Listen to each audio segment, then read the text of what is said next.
Hello friends, welcome to easy notes for your online study channel. आप सबके अपने YouTube channel पे आप सभी का बहुत बहुत स्वागत है।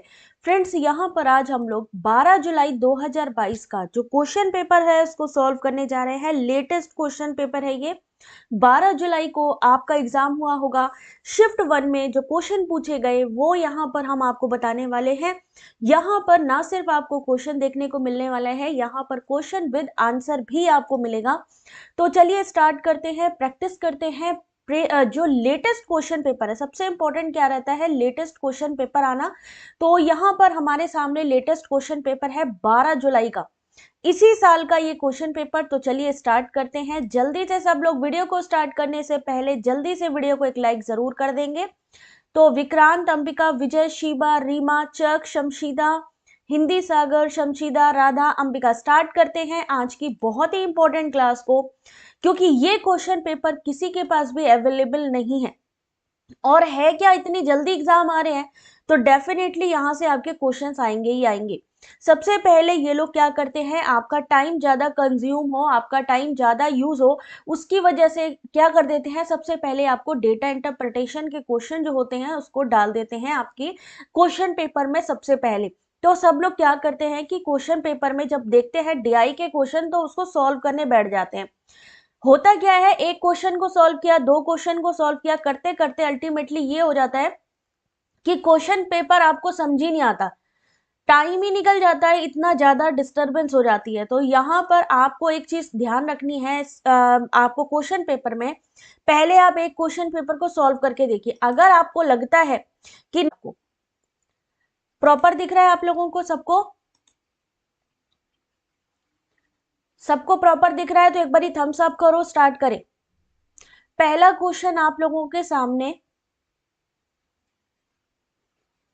जय हिंद मनोज। पहला क्वेश्चन बेटा, पहला क्वेश्चन क्या दिया गया है, यहाँ पर स्टेट दिए गए हैं, कारों का प्रतिशत, यानी कौन से स्टेट में कितनी कारें हैं उनका परसेंटेज दिया गया है। फिर यहाँ पर एक डेटा दिया है डीजल इंजन और पेट्रोल इंजन कार के बारे में। टोटल यहाँ पर आपको एक चीज ध्यान रखनी है कि कुछ लोग स्टेटमेंट पढ़ते ही नहीं है, क्योंकि स्टेटमेंट में ही आपके बहुत सारे क्वेश्चन के क्लूज होते हैं। जैसे यहाँ पर 1400, 4 राज्यों में कारों की कुल संख्या है 1400। अगर आपने ये नहीं पढ़ा तो आप नीचे के डीआई के क्वेश्चन को सॉल्व ही नहीं कर पाओगे। ठीक है, तो यहाँ पर पहला क्वेश्चन आपके सामने ये है कि राज्य बी में डीजल इंजन कार की बात करी गई है, जिसका अनुपात में यहाँ पर दिया हुआ है। डीजल इंजन कारों की संख्या बी में और राज्य डी में पेट्रोल इंजन कारों की संख्या के बीच में क्या डिफरेंस है। राज्य बी में डीजल इंजन कार और राज्य डी में पेट्रोल इंजन कार। आप लोग एग्जाम देने जा रहे हो, आपका एग्जाम है अगले महीने, तो इस क्वेश्चन, ये इस तरीके का अगर क्वेश्चन आता है तो आप क्या आंसर करोगे, क्या करोगे। सबसे पहले पहले सुन लो क्या करना है इसमें। राज्य बी यानी जो स्टेट बी है, स्टेट बी में कितना परसेंटेज है, 28%। यानी सबसे पहले 1400 का 28% निकाल लीजिए। सबसे पहले 1400 का 28% निकालिए, उसमें फिर आपको अनुपात निकालना है डीजल इंजन कार का। तो डीजल इंजन कार का जो अनुपात होगा 5 और 9 है, टोटल कर लीजिए, हो जाएगा 14। 5 को लिखिए ऊपर, नीचे लिखिए 9। इस तरीके के डेटा इंटरप्रिटेशन के क्वेश्चन आएंगे। अगर आप सॉल्व नहीं कर पाए तो आपके लिए बहुत ही मुश्किल होने वाली है, क्योंकि इसको पास करना भी जरूरी होता है। नहीं ज्यादा तो डीआई में 2 से 3 क्वेश्चन तो आपको सही करने ही होंगे। जैसा कि आपको बताया कि राज्य बी में सबसे पहले क्या निकालना है, परसेंटेज निकालना है। तो यहाँ पर हमने आपको क्या बताया कि बी का 28% किसका निकालना है, 1400 कारें हैं। 1400 में आपको बी स्टेट में कितनी कारें हैं, 28% निकाल ली, यानी बी में 392 कार्स है। सेम ऐसे ही यहाँ पे डी के बारे में बोला गया है, तो डी का निकालना है, 1400 कारें हैं, 1400 का 26% निकाल लेना है। तो कितना हो जाएगा आपका 364। यानी बी में टोटल कारें हैं 392, डी में टोटल कारें हैं 364। अब इन्होंने कहा है कि बी में डीजल इंजन कार के बारे में बताइए। तो बी में टोटल कितनी कारें हैं, अगर हम अनुपात बताएंगे 5 9 14, 14 को लिखिए नीचे। अगर यहाँ पेट्रोल की बात होती तो पेट्रोल का रेशियो 9 है, उसको हम ऊपर लिखते, लेकिन यहाँ पे डीजल इंजन की बात करी है इसलिए हम यहाँ 5 को ऊपर लिखेंगे, नीचे इन दोनों को प्लस करके 14 लिखेंगे, निकल के आएगा 140। सेम ऐसे ही डी में देखिए, क्योंकि यहाँ 1:1 का रेशियो है, 1:1 को जोड़ दीजिए, कितना हुआ 2। टोटल कितनी कारें थे 364। यहाँ पर पेट्रोल इंजन कार का क्या अनुपात है, 1 है, निकाल लेंगे 182। इन्होंने सिर्फ पूछा है अंतर, दोनों को आपस में माइनस करेंगे, आंसर निकल के आएगा 42। राखी 2 बजे से 2:30 से ऐसे ही क्लास होती है, चेक कर लिया करो टेलीग्राम पे, सब लोग टेलीग्राम पे लिंक शेयर होती है, ठीक है। अभी यहाँ पर ये वाला क्वेश्चन किस किस को समझ में नहीं आया, जल्दी से बताइए, किसको किसको ये क्वेश्चन समझ में नहीं आया। क्या करे, पहले क्या थ्योरी क्लास करा दे क्या तुम लोग को, अगर नहीं समझ में आ रही जल्दी बोलो। डीआई नहीं आती तो एग्जाम में क्या करोगे बेटा, अगर डीआई नहीं आती है तो कैसे सॉल्व करोगे। प्रियंका गुड आफ्टरनून बेटा। पलक, चलो कोई बात नहीं, पहले अपन शुरू करते हैं थ्योरी से। चलो थ्योरी आती है, थ्योरी बताना शुरू करो, कोई बड़ी बात नहीं है। क्वेश्चन नंबर यहाँ पर 5 क्वेश्चन आपके डीआई के थे, तो क्वेश्चन नंबर 6 आंसर करना शुरू करिए। निम्नलिखित में कौन से प्रकार के शिक्षार्थी फ्लो चार्टों और रेखा चित्रों के माध्यम से या मदद से शिक्षा प्राप्त करते हैं। अभी ये आ रहा है समझ में, अभी आपको डीआई समझ में आएगी। एक चीज ध्यान रखिए, जिस चीज से ज्यादा डरेंगे वो आपको चीज ज्यादा डराएगी। तो अगर आप डेटा इंटरप्रिटेशन से डरना बंद कर देंगे तो आपको डर लगना भी बंद हो जाएगा और क्वेश्चन सॉल्व करना भी आ जाएगा। ये वाला क्वेश्चन पेपर यूजीसी नेट की साइट पर भी नहीं है, क्योंकि बहुत से बच्चे हमारे ऑलरेडी जिन्होंने एग्जाम दिया उनसे मिले हैं क्वेश्चंस, तो उसके आधार पर ये क्वेश्चंस हैं। 12 जुलाई शिफ्ट 1 का ये क्वेश्चन पेपर, कौन से प्रकार के शिक्षार्थी फ्लो चार्टों और रेखा चित्रों के माध्यम से शिक्षा प्राप्त करते हैं। शमशीदा आंसर करते चलो बेटा।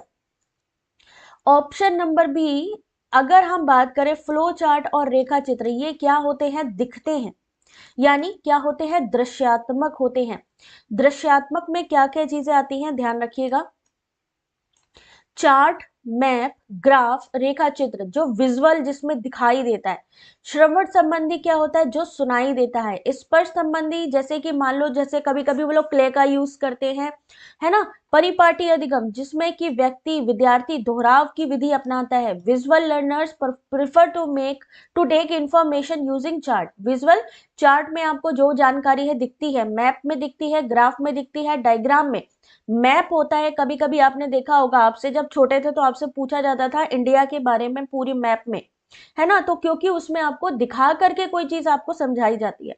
ऑडिटरी लर्निंग जो आपको सुनाई देती है। टेक्टाइल लर्निंग क्या होती है, स्पर्श। टैक्टाइल आपसे कभी कभी एग्जाम में पूछा जाने वाला टॉपिक है। Tactile learning is a learning style in which learning take place by the student carrying out physical activities, जिसमें वो फिजिकल एक्टिविटीज का यूज करता है, डेमोन्स्ट्रेशन का यूज कर सकता है, लेक्चर को सुन सकता है। Rote learning is a memorisation technique based on repetition, और रोट लर्निंग किस में होती है, मेमोरी लेवल में होती है, इस चीज का ध्यान रखिएगा।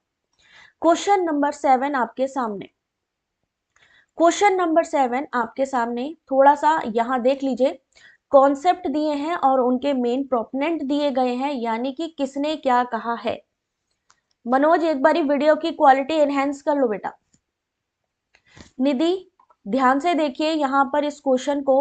अब क्या क्वेश्चन है, इंटीग्रल एजुकेशन, उसके बाद भारतीय दर्शन शास्त्र के आध्यात्मिक पहलुओं पर ध्यान केंद्रित, प्रकृति में तथा प्रकृति से अधिगम प्राप्त करने से संबंधित प्रयोगात्मक शिक्षण, किसने क्या दिया है कॉन्सेप्ट।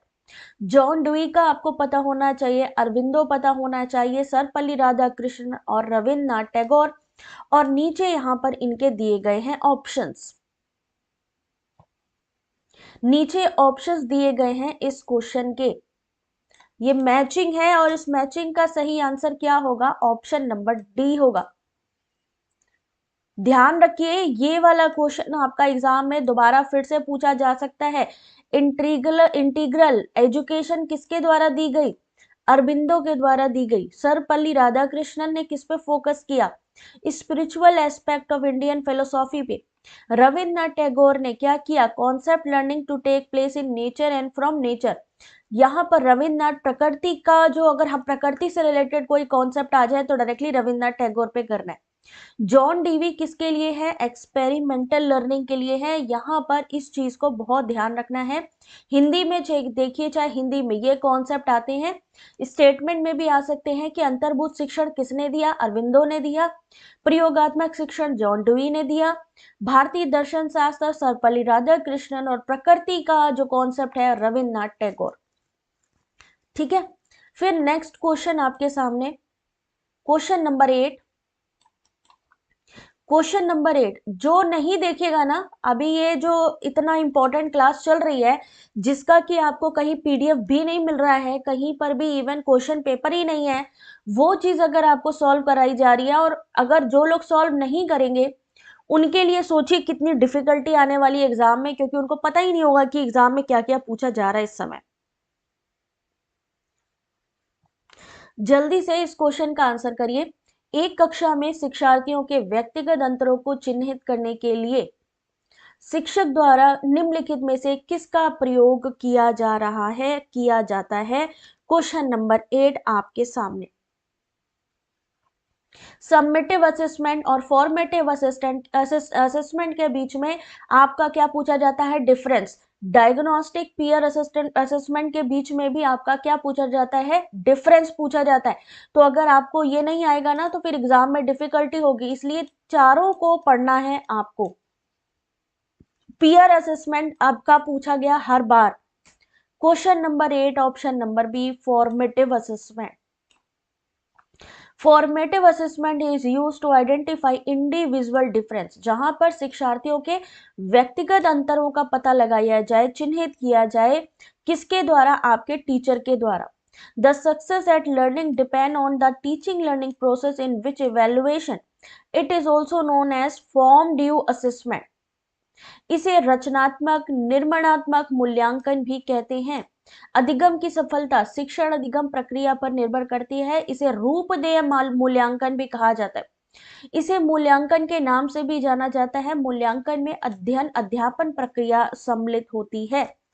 रूपदेय, आपसे अगर पूछ लिया जाए रूपदेय किसे कहा जाता है, फॉर्म ड्यू असेसमेंट, तो सीधा सीधा फॉर्मेटिव असिस्टेंट पे आपको टिक करना है।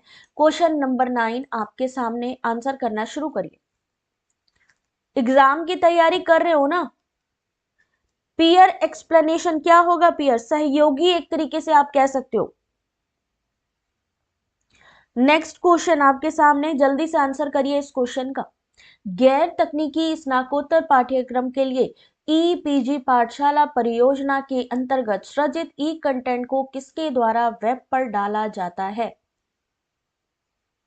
अब इन सब में आपको क्या करना है, पीजी पाठशाला तो डिजिटल इनिशिएटिव है, इसको पढ़ना ही है, बट एनपीटीएल का फुल फॉर्म, इनफ्लिबनेट का फुल फॉर्म, स्वयं का फुल फॉर्म, इग्नू का फुल फॉर्म आता है एग्जाम में। क्वेश्चन नंबर 9 आपके सामने, और इसका सही आंसर क्या होगा जल्दी से बताना शुरू करें। क्या बात है, जेआरएफ चाहिए कि नहीं चाहिए, कि बस ठीक है ऐसे एग्जाम दे देंगे, ठीक है अभी जून का एग्जाम है। कौन कौन इस कॉन्सेप्ट पे काम कर रहा है।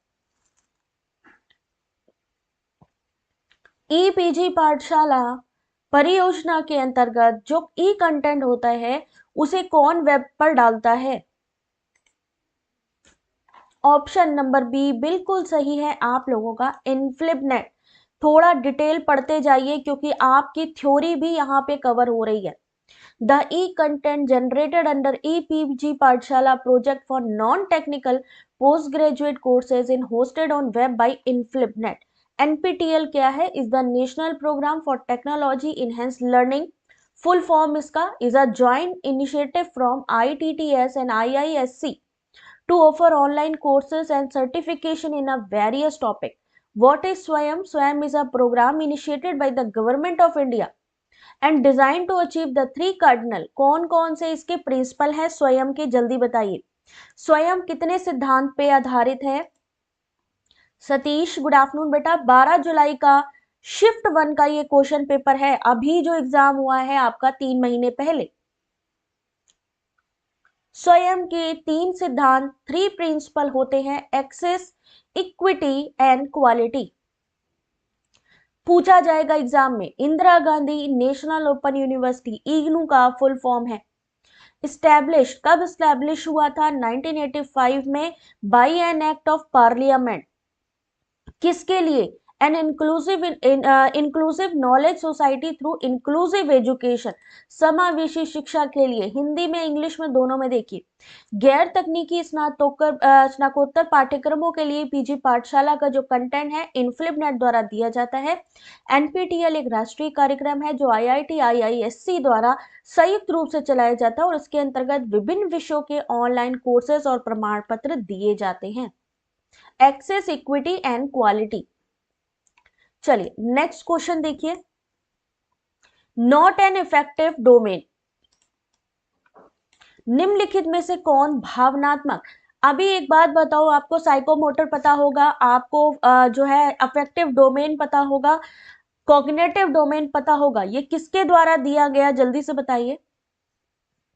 आप में से कितने लोग सीरियस हैं अभी फरवरी वाले एग्जाम में? सिर्फ वो लोग अपने हैंड रेस करेंगे। अभी फरवरी वाले एग्जाम में कितने लोग सीरियस हैं अभी? सिर्फ वो। कहाँ है भाई सारे लोग? आज मैं दिख नहीं रही हूं, आज सब भाग गए। वाह जी वाह, ये बहुत सही है। अब दिख गई मैं? चलो आंसर करो जल्दी से। कौन भावात्मक क्षेत्र नहीं है? रिसीविंग, एनालाइजिंग, वैल्यूइंग या फिर ऑर्गेनाइजिंग। ये किसमें आता है? Affective domain. ब्लूम की थ्योरी अगर आपने नहीं पढ़ी है तो ब्लूम की थ्योरी को पढ़ना शुरू कर दीजिए, क्योंकि आपका जो ब्लूम की थ्योरी है वो 100% आएगी, जो नई है वो भी आएगी, जो पुरानी है वो भी आएगी। जून वाला सोच रहे अंबिका, लेकिन फेब्रवरी वाला भी जरूर देना, तुम्हारी प्रैक्टिस अच्छी होगी। अदरवाइज होगा क्या कि जब जून का एग्जाम दोगे, मान लो फेब्रवरी वाला इजी आ गया तो तुम्हें यही लगेगा कि अरे यार फेब्रवरी वाला भी दे देते। भावात्मक क्षेत्र इसमें से कौन सा नहीं है? आपको पता है ब्लूम की थ्योरी में अफेक्टिव डोमेन कौन सा है कौन सा नहीं है? भाई नहीं देखा है तो जल्दी से इसको देख लो, स्टार्ट कर लो। निम्नलिखित भावात्मक क्षेत्र है, इफेक्टिव डोमेन है घटना प्राप्त करना, घटना पर प्रतिक्रिया, मूल्य निर्धारण, संगठनीकरण, लेकिन एनालाइजिंग नहीं है। विश्लेषण करना अफेक्टिव डोमेन नहीं है, जबकि रिसीव करना है, वैल्यूइंग है, ऑर्गेनाइजिंग है।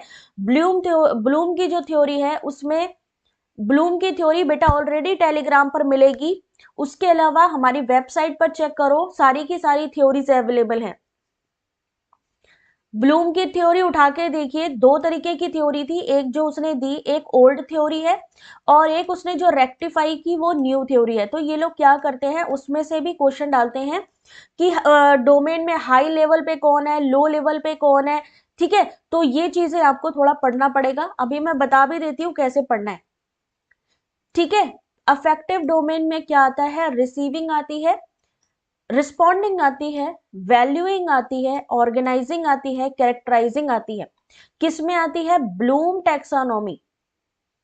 गूगल पे भी सर्च मारोगे ना तो आराम से आप लोगों को मिल जाएगा ब्लूम की टैक्सोनॉमी के बारे में। लेकिन करना तो आप लोगों को ही है, अगर आप लोग करोगे तो ही तो पता लगेगा, है ना। चलो कोई बात नहीं।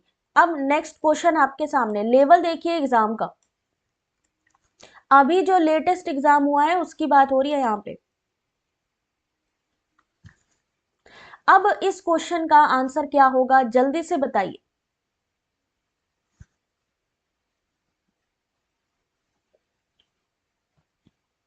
जब एक परिवर्त से शोध परिणामों की व्याख्या अप्रामाणिक हो जाती है तो ये क्या कहलाता है?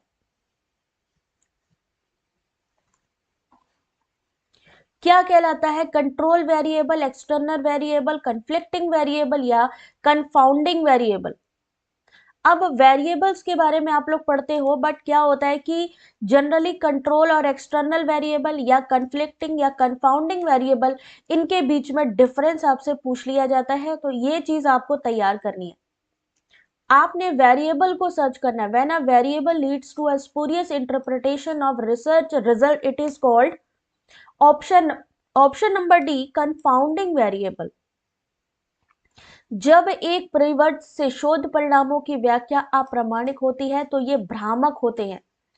कंफाउंडिंग यानी भ्रामक, यानी उससे कोई चीज प्रूव ही नहीं हो रही है। अप्रामाणिक यानी कोई चीज प्रूफ नहीं कर पा रहे हम, तो वो क्या होगा, भ्रामिक चर होगा। भ्रामिक चर कोई भी ऐसा चर है जो आपके स्वतंत्र और आश्रित चर के बीच को संबंधों को प्रभावित करता है। भ्रमित करने वाले चरों की कोई सूची नहीं है क्योंकि भ्रम परिकल्पना पर आधारित होता है। यहां से आपका क्वेश्चन आता है कि जो भ्रम है, जो कंफाउंडिंग हम वेरिएबल की बात करते हैं, किस पे आधारित होता है, तो हाइपोथेसिस पे आधारित होता है कंफाउंडिंग वेरिएबल। ठीक है, confounding variable are those that affect other variable in a way that produce spurious and distorted association between two variable. दो जो वेरिएबल है उनको प्रभावित भी करता है। ठीक है, तो कंफाउंडिंग कंट्रोल वेरिएबल जहां पर उसको पूरी चीजों को नियंत्रित करके चलता है। एक्सटर्नल जो बाहरी जिसको कहते हैं। कन्फ्लिक्टिंग क्या हो गया, मान लीजिए द्वंद की स्थिति आ जाती है जहां पर वो एक दूसरे से एग्री नहीं होते हैं। ठीक है, फिर एक ये वाला क्वेश्चन आया था आपका। अब फिर देखिए एक वेरिएबल से क्वेश्चन है, the age of a respondent is an example of. यहां से क्वेश्चन आया है, यानी इस बार या तो पैरेलल मोनेडिक या मोनेडिक डायडिक या फिर डायडिक और सिंपल, इनके बीच में डिफरेंस 100% आएगा। ये बेटा प्रीवियस ईयर क्वेश्चन पेपर की क्लास है, लेकिन ये क्वेश्चन पेपर आपके 12 जुलाई के क्वेश्चन पेपर हैं। यहां जो आप सॉल्व कर रहे हैं 12 जुलाई का क्वेश्चन पेपर कहीं पर भी अवेलेबल नहीं है, लेकिन आप सबके लिए एक्सक्लूसिव सिर्फ हमारे चैनल पे अवेलेबल है 12 जुलाई 2022 का फर्स्ट शिफ्ट का पेपर, वो भी एक्सप्लेनेशन के साथ में। 12 जुलाई 2022, अभी जो 2 महीने पहले एग्जाम हुआ है, 12 जुलाई 2022 फर्स्ट शिफ्ट का with answer UGC net paper 1। ठीक है, चलो अभी देखो इकबाल यहां पे ध्यान से। ऑप्शन नंबर बी, एकल परिवर्त। एक प्रत्याशी की आयु किसका उदाहरण होगी, एक प्रत्याशी की आयु एकल परिवर्तन का उदाहरण है, जिसे विधेय चर भी कहा जाता है। अब आपने पैरेलल यानी समानांतर, एकल, द्विकीय और साधारण परिवर्त को सर्च करना शुरू कर देना है। अगर आपको लगता है कि नहीं भाई हमें एग्जाम को क्वालिफाई करना है, अदरवाइज कोई बात नहीं, पहला एग्जाम देना है। ये क्लासेस चलेंगी बेटा जून तक, अपना आराम से चलेंगी, कोई टेंशन वाली बात नहीं है, लेकिन आपको कंटिन्यू पढ़ते जाना है। अगर आपने जरा सा भी इधर उधर किया, आपने सोचा कि आराम कर लेते हैं, फिर बिल्कुल आप स्किप कर जाओगे और आपको चीजें समझ में नहीं आएंगी। इन सब के बारे में, वेरी गुड विदु, इन सब के बारे में आपने सबको पता करना है कि सिंपल, पैरेलल, डायनेमिक और मोनेडिक जो वेरिएबल्स हैं वो कौन से होते हैं। चलिए नेक्स्ट क्वेश्चन देखिए, गुणात्मक अनुसंधान के अलाभकारी यानी डिसएडवांटेज कौन कौन से हैं। संदर्भ के प्रति असंवेदनशील, अति संवेदनशील, वाद विवाद के लिए तत्पर, अति व्यक्तिनिष्ठ, सामान्यीकृत करने में कठिन और प्रतिकृति का विषय। गुणात्मक अनुसंधान के डिसएडवांटेज पूछे गए हैं और पॉइंट्स लिखा गया है, और उस पॉइंट्स में आपको आंसर करना है, कोड में आंसर करना है इस क्वेश्चन का। जल्दी से करना शुरू करिए। आपको मालूम है टाइम मैनेजमेंट के बिना आप पूरा यूजीसी नेट पेपर सॉल्व ही नहीं कर सकते हो, क्योंकि इतने ज्यादा वहां पर आपके असर्शन रीजन के क्वेश्चन आते हैं, इतने ज्यादा स्टेटमेंट के क्वेश्चन आते हैं, डीआई इतना लेंदी आता है कि अगर आप लोग यही सोचोगे कि अरे यार आराम से करेंगे तो हो चुका। जोत भारती दिख नहीं रहा प्रॉपर, 1 मिनट होल्ड करो, हम थोड़ा जूम कर दे रहे हैं। अभी देखो दिख रहा है प्रॉपर। यहां पे देखो गुणात्मक अनुसंधान के अलाभकारी यानी डिसएडवांटेज कौन कौन से हैं। अभी ये पीडीएफ भी आप लोगों को दूंगी, लेकिन फायदा तब है कि जब आप लोग इस चीज को उठा के पढ़ो। ये नहीं है कि नहीं भाई ठीक है मैम ने दे दी बात खत्म। ऑप्शन नंबर सी, यानी ये अति व्यक्तिनिष्ठ यानी सब्जेक्टिव होता है, इसे सामान्यीकृत करने में कठिनाई होती है और यह प्रतिकृति का विषय है। Disadvantage of qualitative research, it is too subjective, it is difficult to generalize, it is issue of replication। Quantitative क्या होता है, पूरा डेटा पे काम करता है। जेआरएफ के लिए एज 30 साल है। 1 फरवरी 2023 आपकी जो एज है 30 साल से ज्यादा नहीं होनी चाहिए। उसके अलावा जो बाकी कैटेगरी हैं, जैसे कि अगर हम विमेन स्कॉलर की बात करें या फिर हम बात करें एससी एसटी ओबीसी, सबकी एज में 5 साल का रिलैक्सेशन है, ये मान के चलिए। यानी जो जनरल है उसकी 30 साल, बाकी सबकी 35 साल से ज्यादा नहीं होनी चाहिए 1 फरवरी 2023 में। ठीक है, चलो अभी दूसरा क्वेश्चन देखो। अब इस क्वेश्चन का लेवल देखिए। किसी परियोजना के लिए प्रतिदर्श आकार सैंपल साइज को प्रभावित करने वाले कौन से कारक हैं? यहां पर एक क्वेश्चन आप लोगों के सामने, थोड़ा सा इसको ध्यान से पढ़ लीजिए क्योंकि यही टाइम है, फिर जैसे ही एडमिट कार्ड आएगा आप लोग का ध्यान नहीं लगेगा। Which of the following factor influence the sample size for a project? किसी परियोजना के लिए प्रतिदर्श आकार को प्रभावित करने वाले कौन कौन से कारक हैं? Type of a project, purpose of project, previous research in the area, researcher personality, his her standing as a researcher. और यहाँ पर देख सकते हो अभी हम लोग जो क्वेश्चन पेपर सॉल्व कर रहे हैं, कितने लेंदी लेंदी क्वेश्चंस आए हुए हैं। देख रहे हो कितना लेंदी क्वेश्चंस आए। ईडब्ल्यूएस की एज भी सेम है 30 साल जेआरएफ के लिए।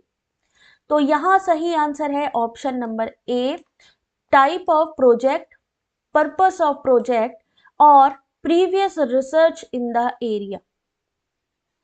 किसी परियोजना के लिए प्रतिदर्श आकार को निम्नलिखित कारक प्रभावित करते हैं कि परियोजना का प्रकार कैसा है, परियोजना का उद्देश्य कैसा है और उसमें हमें पहले कितना अनुभव है। इस क्वेश्चन का सही आंसर ऑप्शन नंबर 1 है। नेक्स्ट क्वेश्चन, अब फिर से देखो ये क्वेश्चन का पैटर्न, सोचो ये रियल मैं बता रही हूं जो अभी क्वेश्चन पेपर आए हैं। अंतर वस्तु विश्लेषण, सामाजिक नेटवर्क विश्लेषण, सेमेंटिक यानी शब्दार्थक विभेदक और मेटा विश्लेषण। इस मैचिंग का आप लोग आंसर करेंगे। टाइम मैं शुरू कर रही हूं अब। रिसर्च मेथड और उसकी विशेषताएं जल्दी से बताइए। अभी कुछ लोग आराम से सो रहे हैं, जैसे अभी अनुराधा उठ के आई है, अनुराधा को याद आ गया कि क्लास हो रही है और अगर हमने पेपर नहीं देखे कि कैसे क्वेश्चन पेपर आ रहे हैं तो फिर क्या होगा।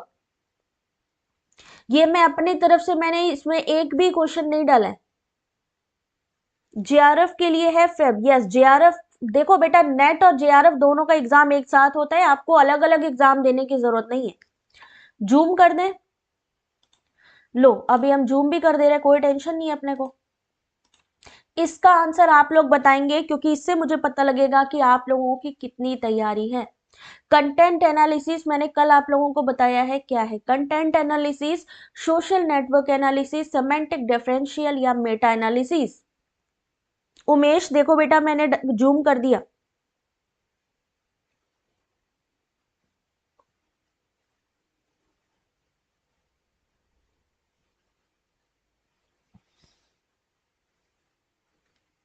जल्दी से इस क्वेश्चन का आंसर देना शुरू करिए और ऑप्शन है आपके ये, इसका आप लोग आंसर करोगे। जल्दी से बताइए इस क्वेश्चन का सही आंसर। ऑप्शन नंबर बी इस क्वेश्चन का सही आंसर है। अंतर वस्तु विश्लेषण क्या होता है? Context unit. Social networking analysis क्या होगा? Focus on dyadic reactions relation. Semantic differential option number 2 use of bipolar adjective. और मेटा विश्लेषण समराइजेशन यानी संक्षेपण। ये इतना इंपॉर्टेंट क्वेश्चन पेपर विद अगर आपको एक्सप्लेनेशन दिया जा रहा है वो भी लेटेस्ट, जो कि इवन यूजीसी की साइट पर भी नहीं है, और वो वाला क्वेश्चन पेपर अगर आपको दिया जा रहा है तो यार अगर वो भी नहीं आप लोग अटेंड कर पाओगे ना तो फिर तो मतलब कुछ क्या ही कह सकते हैं। खुद से चेक करो, ये 12 जुलाई का शिफ्ट 1 का क्वेश्चन पेपर है जो आपके एग्जाम में आया है रिसेंटली। किसी कक्षा में एक प्रभावी श्रोता, प्रैक्टिस करते हैं हम लोग, कैसे करते हैं हम लोग? पीवाईक्यू पीडीएफ उठाते हैं, डाउनलोड करते हैं, रख देते हैं। हम लोग कितने ही ऐसे हैं जो उसको सीरियसली पढ़ना शुरू करते हैं। किसी के पास कोई मुझे ये वाला पेपर उठा के ला करके दिखा दे विद एक्सप्लेनेशन। हम भी देखें कितने लोग लेकर आते हैं, कौन पढ़ा रहा है, कोई भी बड़े सा बड़ा इंस्टीट्यूट इस चीज को नहीं पढ़ा रहा है, पता है आपको। कोई भी इंस्टीट्यूट बड़े से बड़े आप उनका चाहे आप बैचेस ले लीजिए, कुछ कर लीजिए, ये वाला क्वेश्चन पेपर कोई नहीं करा पाएगा। बहुत डिफिकल्ट है शीतल, डेट इज वही मैं आपको बता रही हूँ कि आप देखो कि अगर आपको ये लगता है कि ऐसे क्वेश्चन आप सॉल्व कर पा रहे हो, कितना सॉल्व कर पा रहे हो, खुद की कहते हैं ना, खुद की प्रिपरेशन हमें खुद पता होती है कि हम कहाँ पे स्टैंड करते हैं। अब देखते हैं इस क्वेश्चन का सही आंसर। बिल्कुल सही है आप लोग। किसी शिक्षा में एक प्रभावी श्रोता ध्यान भंग होने का प्रतिरोध करता है। विद एक्सप्लेनेशन, एक्सप्लेनेशन के लिए आप लोगों को देखो हिंदी और इंग्लिश दोनों में डाला हुआ है। In a classroom an effective listener resist distractions. Effective listening is actively absorbing information given to you by a speaker, showing that you are engaged and interested, and providing feedback to the speaker so they know the message was received. Effective listeners show speakers that they have been heard and understand. जैसे कि आप लोगों को जब मैं आपको पढ़ा रही हूं, अगर आपको प्रॉपर चीजें समझ में आएंगी तो क्या है, इफेक्टिव है टीचिंग, इफेक्टिव है लर्निंग। अगर आप उस चीज को अच्छे से रिस्पॉन्स करोगे, इट मीन्स आप इफेक्टिव लिसनर भी हो। प्रणाम पुष्पा, देखो 12 जुलाई का पेपर 9 जुलाई का आपका करा दिया, अभी 12 जुलाई का पेपर है, ये देखो एग्जाम में कैसे क्वेश्चन आए हैं एग्जाम में। दो तरफा आमने सामने संप्रेषण तकनीकी रूप में किस प्रकार संदर्भित किया जाता है। The two way face to face, the two way face to face communication is a technically refer to as, अब ये लेवल किस किस को पता है इसके बारे में। इफेक्टिव टीचिंग एंड लर्निंग दोनों होना बहुत जरूरी है, अदरवाइज आपका मैसेज सामने वाले तक पहुंचेगा ही नहीं।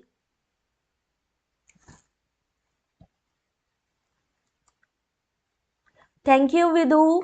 इसीलिए कह रही हूँ बेटा, जो चीज आपको मिल रही है ना, साथ में पीडीएफ भी मिल रही है, तो ज्यादा से ज्यादा वीडियो शेयर करो, ज्यादा से ज्यादा लोगों तक ये चीजें पहुंचे, जिससे कि वो भी ऐसे कंटेंट का जो है सही उसको इस्तेमाल कर सके, उनको यूज आ सके वो चीजें। सोनम देखो बेटा, दो तरफा यानी आमने सामने संप्रेषण तकनीकी रूप में किस प्रकार से संदर्भित किया जाता है, सही आंसर है option number B, level 2। The two way face to face, ठीक है, communication is technically referred as a level 2। Face to face communication is when two or more people interact and communicate while visible to one another. यानी आमने सामने का संचार तब होता है जब दो या दो से अधिक लोग एक दूसरे को देखते हैं और शारीरिक रूप से बातचीत करते हैं। इसे व्यक्तिगत संचार के रूप में भी जाना जाता है। संचार का यह तरीका सहकर्मियों के बीच संघर्ष को सुलझाने का सबसे अच्छा तरीका है। Face to face communication is often more effective than written और ऑडियो ओनली कन्वर्सेशन, क्योंकि ये फेस टू फेस कन्वर्सेशन है आपका, level 2।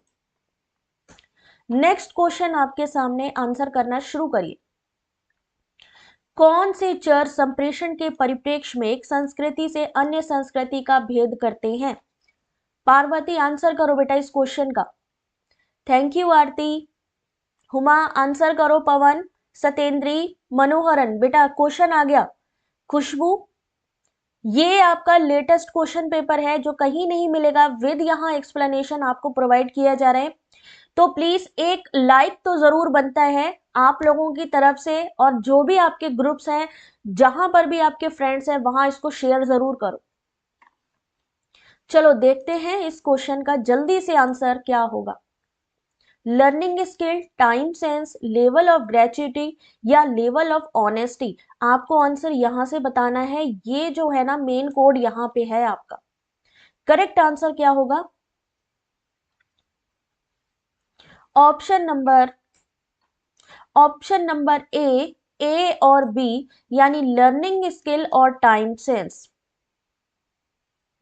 Learning skills and time sense, option number ए और बी, ठीक है। चलो थैंक यू बेटा अंबिका, सब लोग लाइक कर दिया करो यार बिना कहीं, ये आप ही लोगों के लिए है। अब देखिए स्टेटमेंट वाला क्वेश्चन जिसको मैं जूम कर रही हूं, एक बार पढ़ लीजिए। कम्युनिकेशन में आप कहते हो टीचिंग एप्टीट्यूड, ठीक है, टीचिंग एप्टीट्यूड में ब्लूम थ्योरी आ गई, पियाजे की थ्योरी आ गई, लर्निंग कॉन्सेप्ट भी आ गया, आपका इफेक्टिव टीचिंग भी आ गया। इतने बड़े बड़े क्वेश्चन हो गए जिसको पढ़ने में आपको टाइम लगा, तो आपने सोचा हम रिसर्च एप्टीट्यूड कर लेंगे। रिसर्च एप्टीट्यूड तक पहुंचे तो देखा वहां पर भी इन्होंने मैचिंग इतनी दे रखी है, असर्शन रीजन दे रखे हैं। चलो छोड़ो, उसको छोड़ते हैं, हम लोग कम्युनिकेशन पे चलते हैं। जैसे ही आप कम्युनिकेशन पे आए तो आपने देखा ये स्टेटमेंट वाले क्वेश्चन, तो आपका दिमाग खराब हो जाएगा कि यार अब क्या करें। लघु समूह संप्रेषण संबंध की आवश्यकताओं की पूर्ति करता है। स्टेटमेंट 2 कि फिर भी लघु समूह संप्रेषण कार्य से संबंधित आवश्यकताओं की पूर्ति नहीं करता है। ऑप्शन पहला और दूसरा दोनों सही है, पहला और दूसरा दोनों गलत है, पहला सही है दूसरा गलत है, या पहला गलत है दूसरा सही है। ऑप्शन नंबर सी है इस क्वेश्चन का सही आंसर, यानी पहला जो है वो सही है। छोटे समूहों के संचार में 3 या अधिक लोग होते हैं। ग्रुप का क्या मतलब होता है? 2 लोगों में क्या ग्रुप होगा? 2 से ज्यादा लोग होने चाहिए ग्रुप के लिए, ठीक है। तो यहाँ पर यही बताया गया है, communication is a small group consist of 3 और more people who share a common goal and communicate collectively to achieve it, जो सामूहिक रूप से संवाद करते हैं। लघु समूह संप्रेषण संबंध की आवश्यकता संप्रेषण कार्य से संबंधित आवश्यकताओं दोनों की पूर्ति करता है। इसलिए statement 1 is true and statement 2 is false. चलो अगला क्वेश्चन देखो, ये वाला क्वेश्चन जिसको आपको सॉल्व करना है। देखते हैं किस किस की रीजनिंग अच्छी है। ये सभी के लिए है बेटा क्वेश्चन, ठीक है।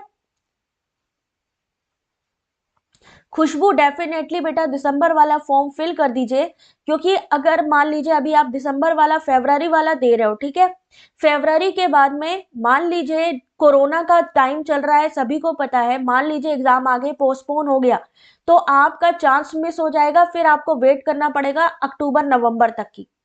तो रिस्क मत लो, क्योंकि अभी टाइम है, आया है कोई चीज तो उसको प्लीज फॉर्म को फिल करो, तैयारी अच्छी हो जाएगी। दूसरी बात है, रिस्क लेने का कोई मतलब नहीं है, क्योंकि पता ही है कि किस तरीके की न्यूज आ रही है।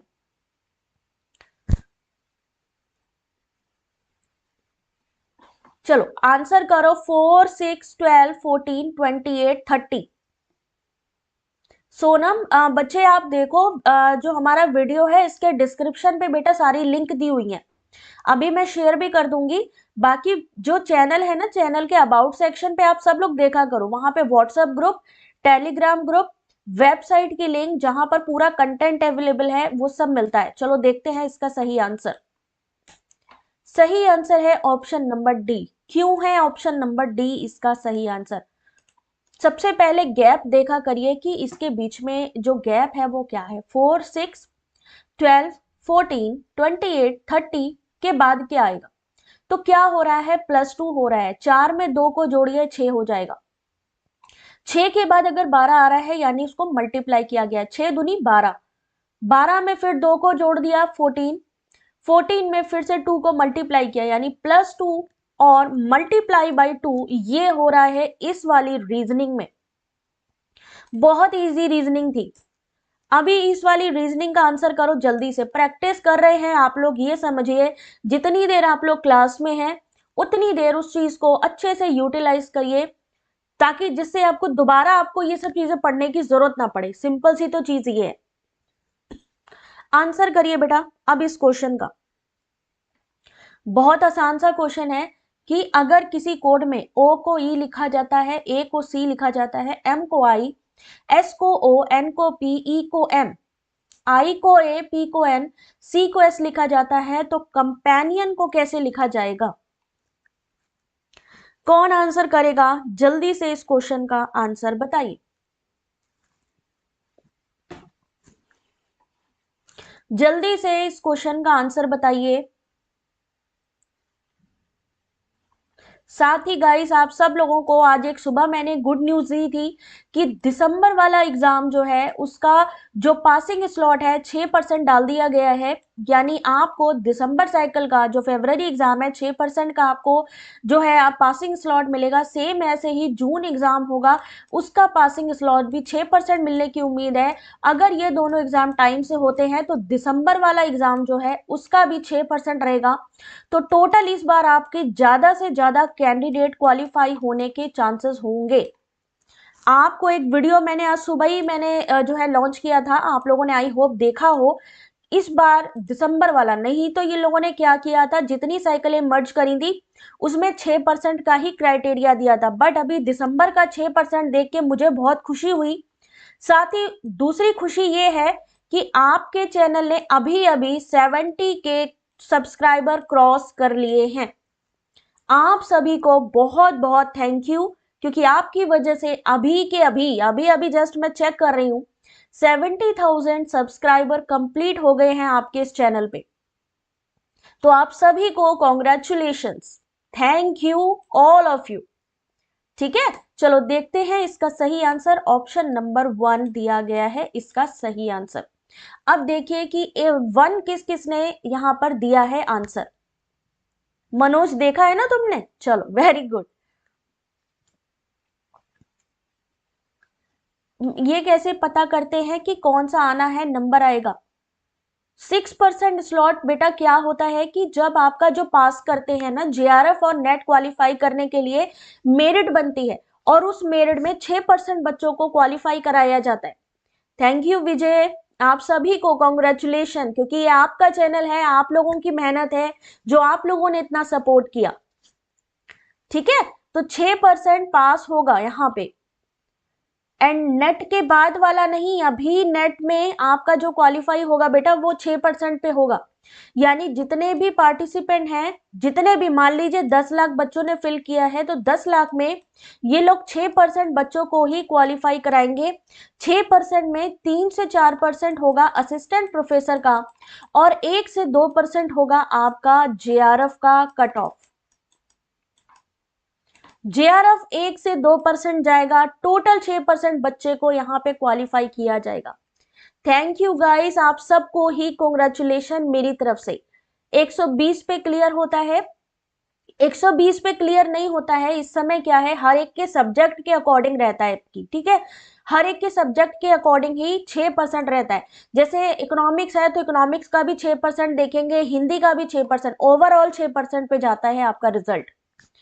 अब इस क्वेश्चन का देखते हैं कौन कौन आंसर कर पाएगा।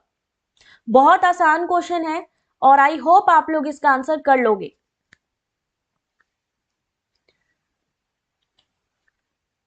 चलो आगे भी सपोर्ट, और भाई लाइक भी कर दो जल्दी से, इतनी इंपॉर्टेंट क्लास है। और सबसे इंपॉर्टेंट बात पता है क्या रहती है, 100 के हो जाएंगे जल्दी। शीतल क्या बताऊं यार, घी शक्कर बोलते हैं हमारे यहाँ पे, घी शक्कर होना चाहिए। जेआरएफ करना है तो कोशिश करो कि दोनों पेपर में कम से कम 70% निकाल लो बेटा, कम से कम 70% दोनों पेपर में निकालना पड़ेगा जेआरएफ के लिए। मान लीजिए 43 छात्र हैं, यानी 43 छात्रों की एक कक्षा में आशमन का रैंक, आशमन एक कैंडिडेट है, उसका रैंक नीचे से 16वां है, तो ऊपर से उसका रैंक कितना, नीचे से 16वां है, और ऊपर से उसका जो रैंक है उन्होंने पूछा वो कितना होगा। सोनम अभी मैं आपको टेलीग्राम लिंक शेयर कर रही हूँ, व्हाट्सएप का भी शेयर कर देती हूँ, तो वहां पे डायरेक्टली आप हमसे कांटेक्ट करो, जो भी क्वेरी है आराम से सॉल्व करेंगे, ठीक है, कोई टेंशन नहीं है। चलो देखते हैं इस क्वेश्चन का सही आंसर, बहुत आसान है। इसके लिए आपको ये फॉर्मूला याद रखना है, ऊपर से रैंक इक्वल टू कुल व्यक्ति माइनस नीचे से रैंक प्लस 1। ये फॉर्मूला देख लीजिए, जो भी एग्जाम देने जा रहे हैं, ऊपर से रैंक, रैंक क्या होगा, rank of a person from upper top or left hand equal to total number of person in a row minus rank of that person from lower plus 1। तो 43 थे बच्चे क्लास में, नीचे से रैंक था 16वां, plus क्योंकि ऊपर से रैंक पता करनी है तो प्लस 1 हो जाएगा, तो सही आंसर 28।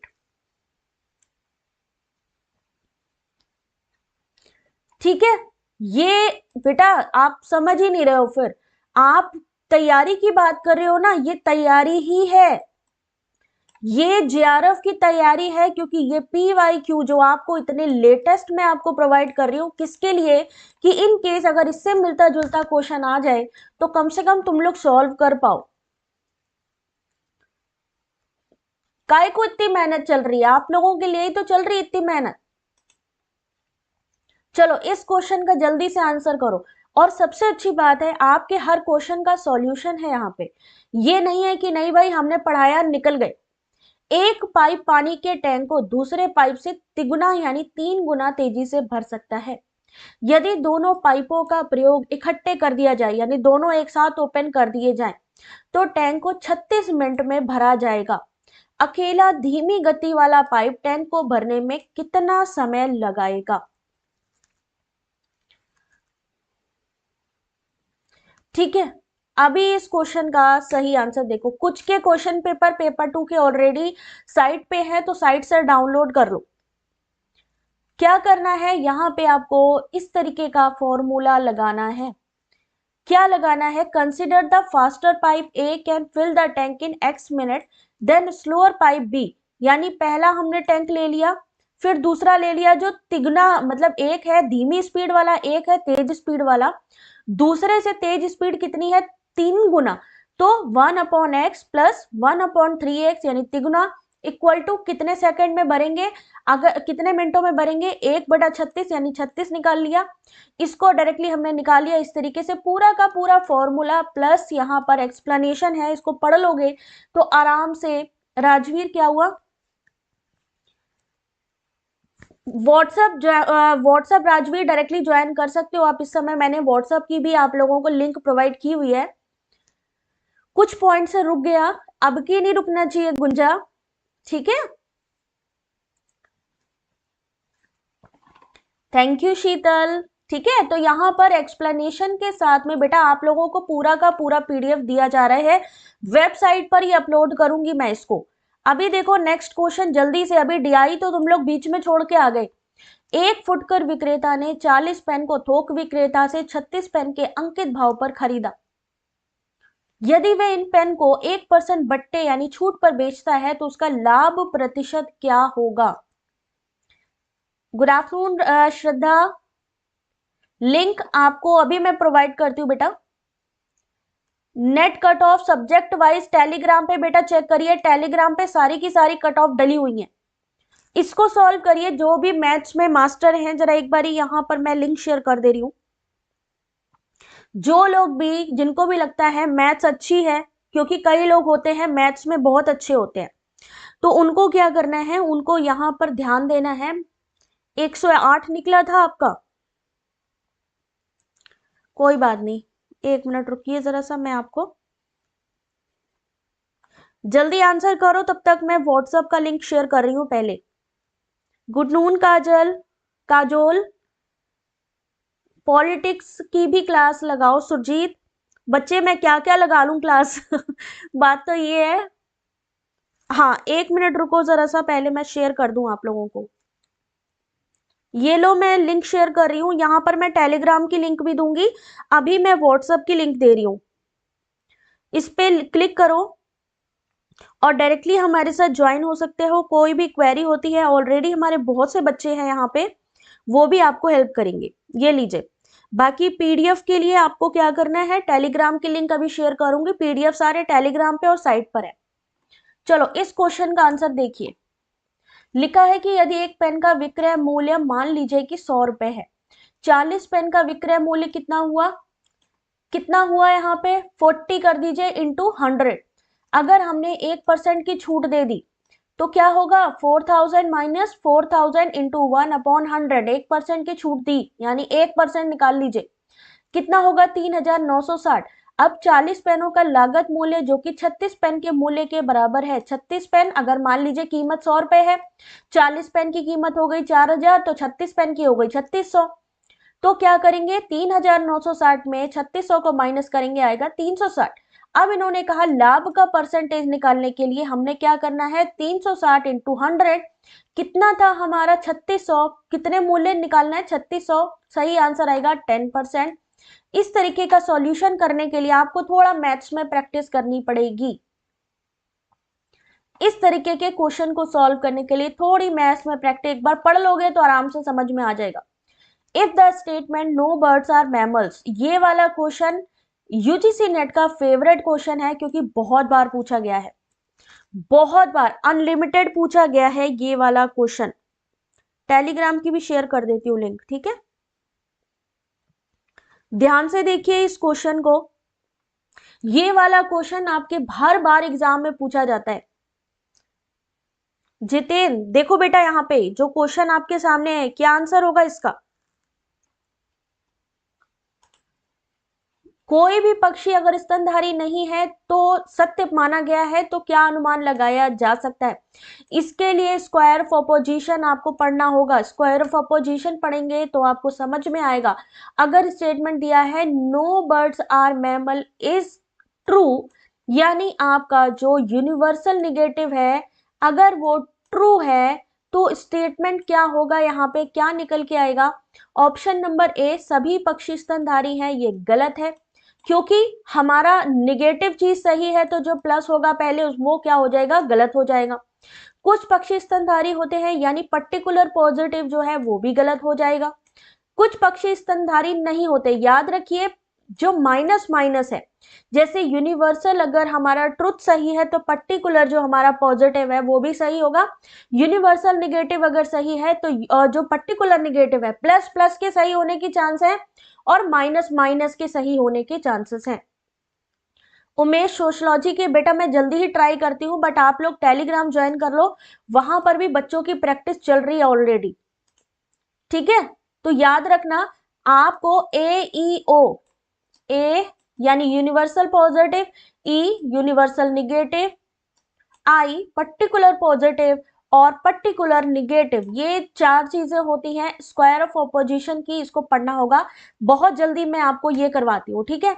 चलो अभी एक क्वेश्चन फैलेसी का जल्दी से सॉल्व कर लो, लास्ट क्वेश्चन है आई थिंक ये वाला। 32 परसेंटाइल था, नेट भी नहीं हुआ, कितना और लाए? मैंने आपको कहा आपको इतनी मेहनत करनी है। चंदा कितनी मेहनत करनी है बेटा इस बार आपको ये कोशिश करनी है कि कम से कम 70% आपका क्वेश्चन पेपर सही होना चाहिए। बच्चे कोर्स नहीं देती हूं मैं कराती हूं काम, कोई कोर्स वोर्स नहीं है, अपना अपना काम है सिलेबस कवर कराना, जो PYQ है उसको सॉल्व कराना।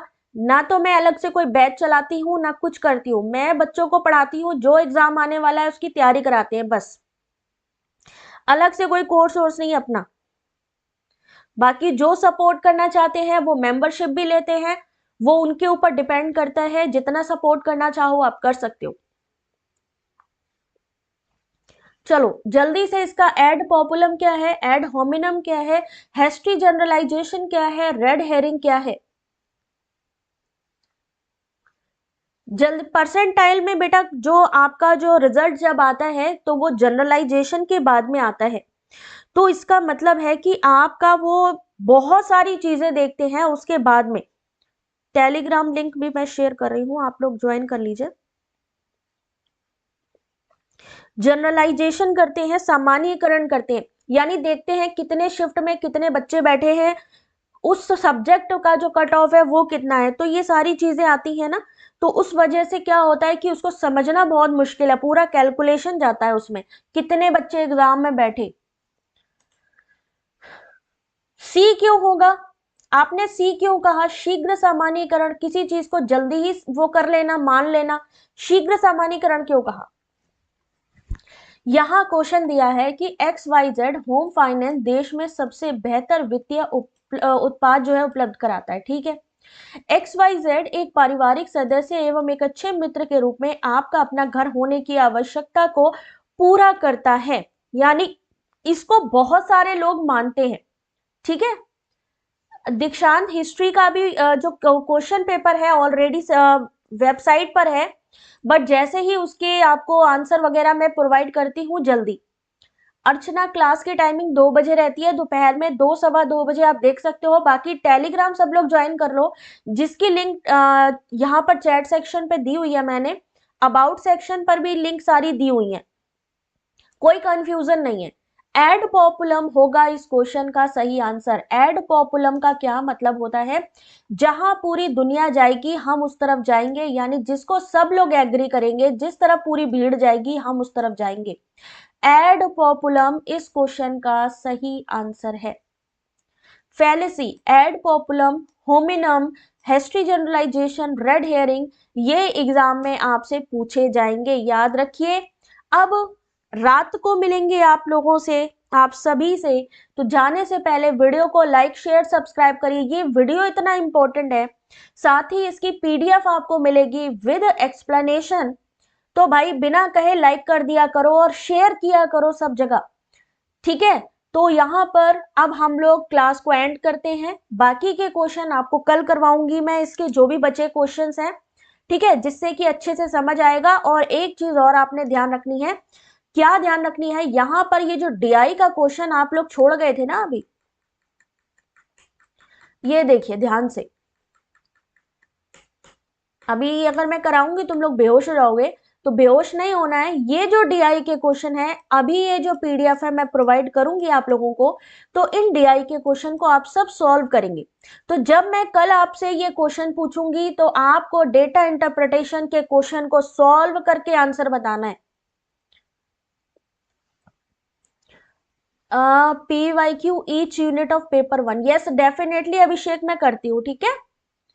विजुअल आर्ट्स का तो नहीं करा रही हूँ बेटा, अभी पेपर 1 चल रही है, बट पेपर 2 भी है ग्रुप हमारे पास टेलीग्राम में, तो जो है आप वो लोग भी देख लेना, ठीक है।